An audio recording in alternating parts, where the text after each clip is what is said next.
Udah? Assalamualaikum warahmatullahi wabarakatuh. Pada kesempatan kali ini, kami akan presentasikan hasil analisis sistem terkait sistem informasi pelayanan di Apotek Gerlong Girang.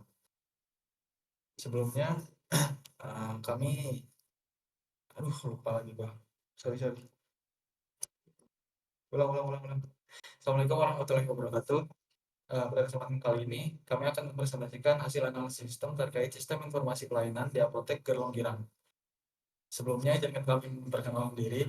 Di sini ada saya sendiri, Muhammad Irfan Nasrullah. Selanjutnya ada Gani Aliandi. Selanjutnya ada Trimal Dewani. Lalu ada Milda Khairunisa. Terus Dera Triadi Fatimah. Dan yang terakhir Zainab Torotunisa.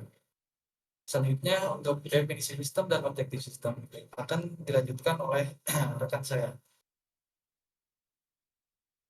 Di sini ada definisi sistem.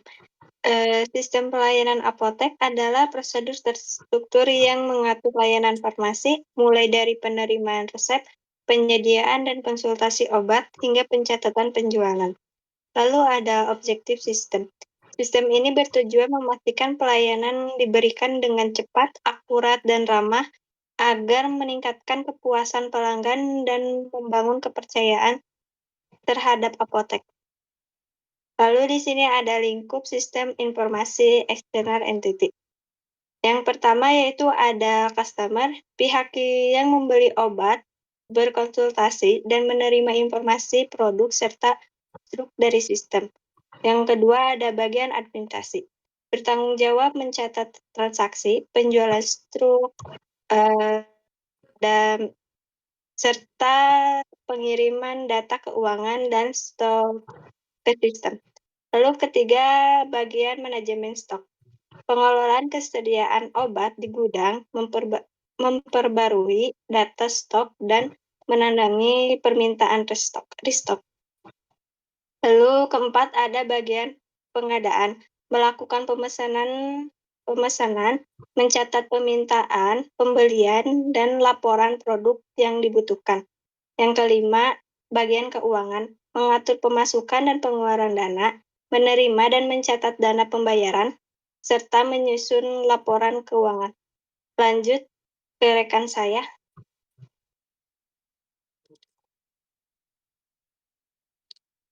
Oke, jadi di sini yang pertama, di sini ada customer atau pelanggan. Pelanggan bisa melakukan permintaan pembelian, pembayaran, dan konsultasi obat. Juga menerima rekomendasi produk dan konfirmasi pembelian dari sistem.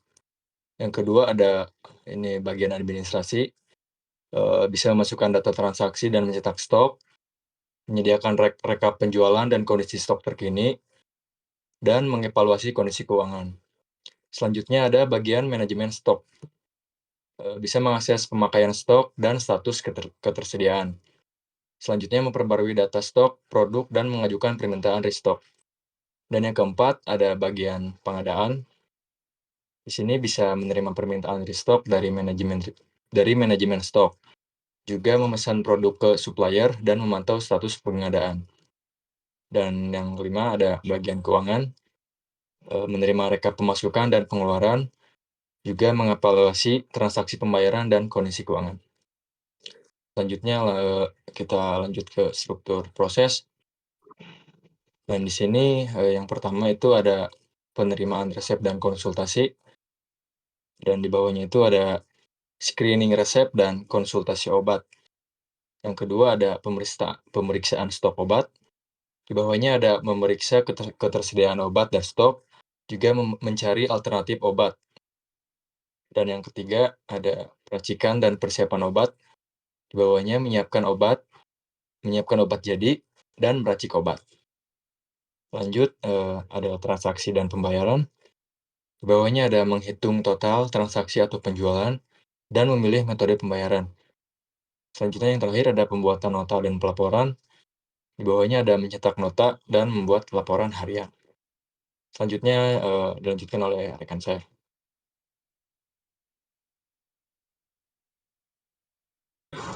Sebelum sistem ini dijalankan, ada beberapa hal yang kami anggap menjadi asumsi dasar. yaitu hal-hal yang diasumsikan selalu terjadi agar sistem bisa bekerja sebagaimana mestinya.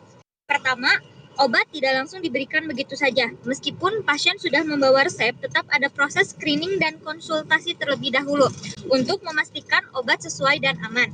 Yang kedua, jika ternyata obat yang diinginkan tidak tersedia, maka sistem akan menawarkan alternatif obat lain yang memiliki kandungan serupa, tentunya dengan persetujuan pasien atau petugas medis. Dan yang terakhir, kami juga mengasumsikan bahwa konsultasi obat tetap dilakukan oleh tenaga medis. Dalam hal ini, dokter atau apoteker bukan oleh sistem secara otomatis. Jadi, sistem hanya membantu, bukan menggantikan tenaga medis. Lanjut, ada penjelasan tentang batasan sistem. Dalam pembangunan sistem ini, tentu saja ada beberapa hal yang tidak boleh dilakukan oleh sistem atau sengaja dibatasi. Misalnya, sistem ini tidak bisa menggantikan konsultasi langsung dengan dokter. Artinya, kalau pasien perlu penjelasan mendalam soal obat, mereka tetap harus diarahkan ke tenaga medis. Selain itu, sistem juga tidak menjamin semua jenis obat selalu tersedia. Jadi ketika stok kosong, sistem hanya bisa membantu mencarikan alternatif, bukan memproduksi obatnya sendiri. Dan terakhir, proses pemberian obat tetap harus melalui pengecekan manual, terutama untuk resep yang butuh perhatian khusus. Sistem hanya mendukung prosesnya agar lebih cepat dan rapi. Lanjut. Di sini jelaskan logical view user role description. Nah, di sini tuh ada penerima order. Penerima order di sini adalah petugas yang pertama kali berinteraksi dengan pelanggan. Mereka menerima form pemesanan obat, biasanya dari customer service atau staf pelayanan. Terus ada pemberi resep. Tentu saja, dokter atau apoteker yang bertugas menuliskan resep sesuai kondisi pasien. Terus ada pencatatan transaksi.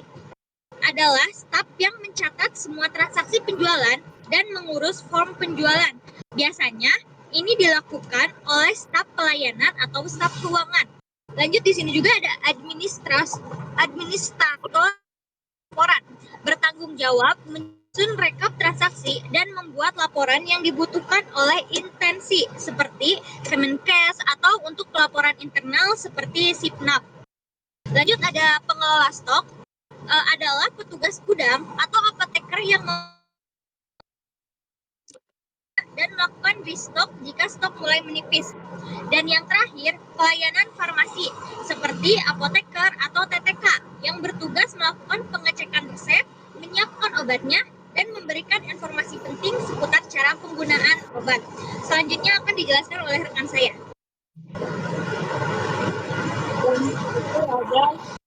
Logical view DFD level 1.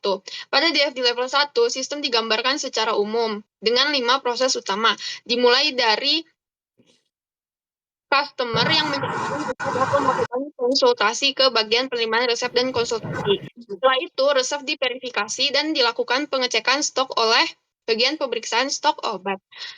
Apabila obat tersedia, proses dilanjutkan ke peracikan dan persiapan obat. Setelah obat siap, dilakukan transaksi dan pembayaran antara customer. Terakhir, proses ditutup dengan pembuatan nota dan pelaporan untuk pencatatan dan pelaporan ke administrasi. Kemudian ada logical view untuk level 2. Pada DFD level 2 ini, tiap proses dipecahkan menjadi aktivitas yang lebih detail. Proses penerimaan resep terdiri dari screening resep dan konsultasi untuk memastikan resep yang diterima sudah benar dan memberikan penjelasan kepada pelanggan. Kemudian proses pemeriksaan stok obat dibagi menjadi memeriksa ketersediaan obat dan mencari alternatif apabila obat yang diminta tidak tersedia. Untuk peracikan obat, terdapat menyiapkan obat, jadi, dan meracik obat. Pada proses transaksi, ada tahapan menghitung transaksi dan menawarkan metode pembayaran. Sedangkan pembuatan nota dan laporan terbagi menjadi mencetak nota dan membuat laporan harian. Kemudian ada logical view DFD level 3. Pada level 3 ini menggambarkan detail lebih lanjut dari proses pembayaran dan pelaporan. Proses menawarkan metode pembayaran memiliki subproses lagi, yaitu menerima pembayaran, yang menghasilkan bukti transaksi.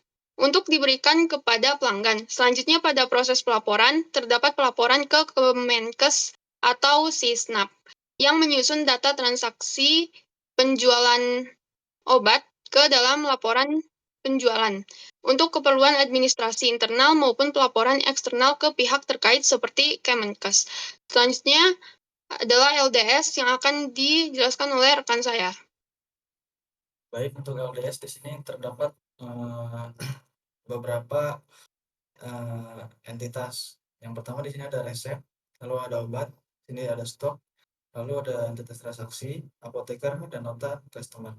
Di sini resep info obat terdapat relasi many to many, yang dimana di beberapa resep ada di beberapa obat juga. Jadi satu resep itu dapat mengisi beberapa obat. Begitu juga sebaliknya, satu obat itu bisa mengisi beberapa resep. Selanjutnya untuk di customer, di sini customer dengan resep terdapat relasi one to many, yang dimana satu customer dapat menulis beberapa resep. Selanjutnya di sini ada relasi antara customer dan nota. Di sini satu customer dapat memiliki beberapa nota. Lalu untuk relasi dengan nota dengan transaksi, di sini terdapat relasi one to one, yang dimana satu nota dihasilkan dari satu transaksi. Terakhir di sini ada relasi antara transaksi dan apoteker, yang dimana satu apoteker bisa melayani beberapa transaksi. Selanjutnya akan dijelaskan oleh rekan saya.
Baik, untuk proses sistem baru di sini berdasarkan sistem yang telah kami analisis, terdapat proses sistem baru yang mungkin dapat membantu dalam kelancaran sistem yang sekarang. Di sini karena dalam proses pemesanan pembeli biasanya diberikan template order, maka alangkah baiknya jika dibuat sebuah website untuk mempermudah kedua belah pihak, baik pegawai apotek maupun customer. Dengan adanya sistem ini, pegawai apotek tidak perlu lagi mengirimkan format pesanan secara manual, dan customer pun tidak harus mengisi format tersebut satu persatu. Mungkin cukup dari kami. Sekian presentasi dari kami. Wassalamualaikum warahmatullahi wabarakatuh.